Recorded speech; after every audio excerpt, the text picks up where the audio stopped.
and tonight I have a disturbing babysitter story for you. If you enjoy, remember to subscribe as we slowly creep on up to 5,000. Anyway, without further ado, let's begin.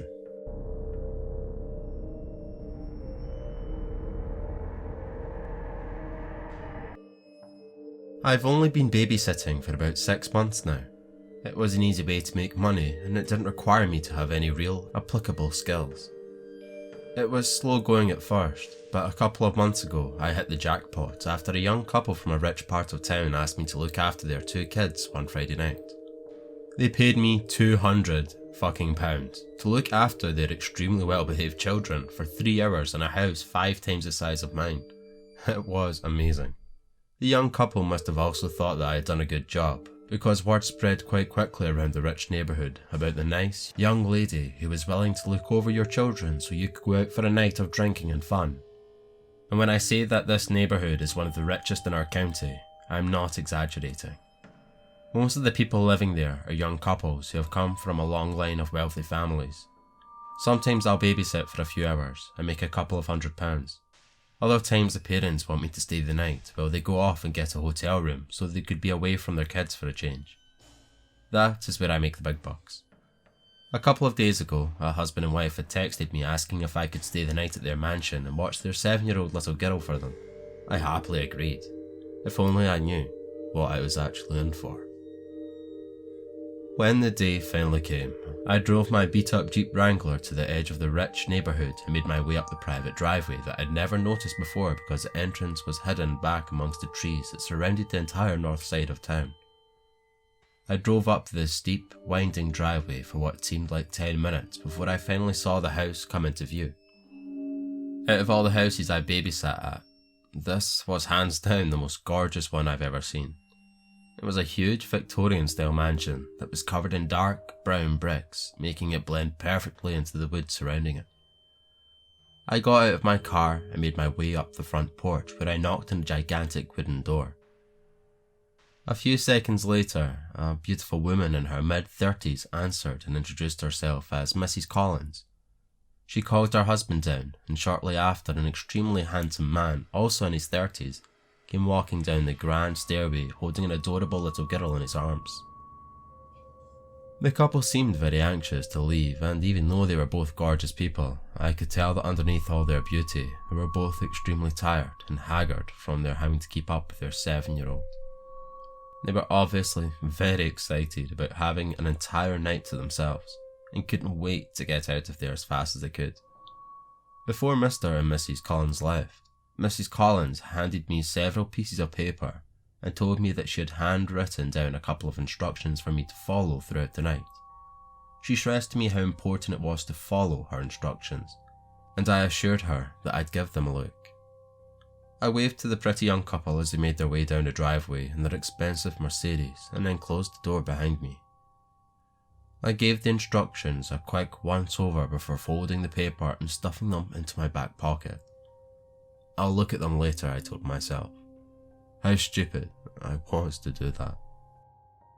Mr. and Mrs. Collins' daughter, Samantha, was a very nice young girl who warmed up to me almost immediately, and we had spent the next few hours playing games and watching TV. After we finished our 5th episode of Teen Titans Go, I noticed that it was getting late and asked Samantha what her bedtime was. She shrugged, not really giving me an answer, which is when I remembered Mrs. Collins' instructions. I pulled out the folded piece of paper and scanned through them very quickly when I saw the word Samantha needs to be in bed before 8 PM. I checked the time to find that it was almost 7:45. Well, it looks like it's your bedtime right now, I said, lifting Samantha up off the couch so I could get her ready. She brushed her teeth and I tucked her into her California king-size mattress. I told her good night and was leaving her room when she said something that stopped me in my tracks.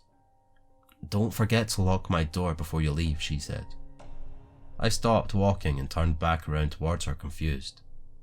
"What do you mean, don't forget to lock your door?" I asked. "Why would I need to lock your door? What if you have to go to the bathroom in the middle of the night?" She looked at me innocently and shrugged her shoulders again. "I don't know, but Mummy always locks my door before I go to sleep. She says she does it to protect me and herself." I don't remember what happens after I fall asleep, but Mummy says that I always try to leave my room at night, which is a bad thing. I looked at her dumbfounded. I didn't know what to say. Mummy told me that she would leave instructions for you to follow, and locking my door is one of them, she said. Okay, Samantha, I'll lock your door. Good night, sweetheart, I stammered. She gave me a big smile and rolled over in her bed. I closed her door and noticed that there was a latch drilled into the door frame that would allow someone to lock it from the outside. I closed the latch and then walked back downstairs so I could read the rest of Mrs. Collins' instructions. When I had first seen the pieces of paper, I was under the impression that they were just instructions that told me what shows Samantha is not allowed to watch or how to operate the surround sound. After I started reading them though, I realised that I was wrong. I was completely and utterly wrong. Hello, Annie. I'm so glad that you agreed to stay the night and babysit Samantha for us. She's such an angel, and I'm sure that the both of you will get along very well. I know that our house might seem old and scary, but don't worry, because nothing bad will happen to you as long as you follow some simple instructions. Number 1. Firstly, Samantha needs to be in bed in her room with the door locked before 8 PM.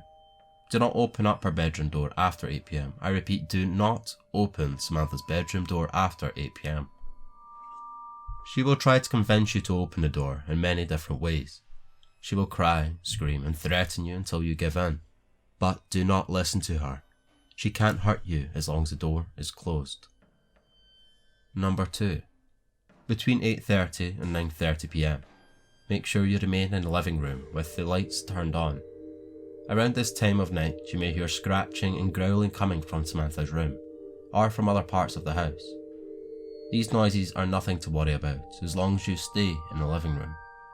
Watch some TV to pass the time. We have a lot of movies to choose from. Number 3. After 9:30, do not venture into any dark areas of the house. I would recommend that you turn on as many lights as you can before 9:30 so that you don't accidentally trap yourself. You might begin to see things hiding in the dark areas of the house from time to time, and sometimes they'll even try to talk to you. Just ignore them, and they'll eventually ignore you as well. You might also happen to see a pair of yellow cat eyes looking at you through the darkness every once in a while. Do not stare at them for more than 30 seconds. Number 4. At around 10 PM, it might begin to sound like there are several people walking around in the basement downstairs. Do not worry, because as long as you stay out of the basement, they cannot get you.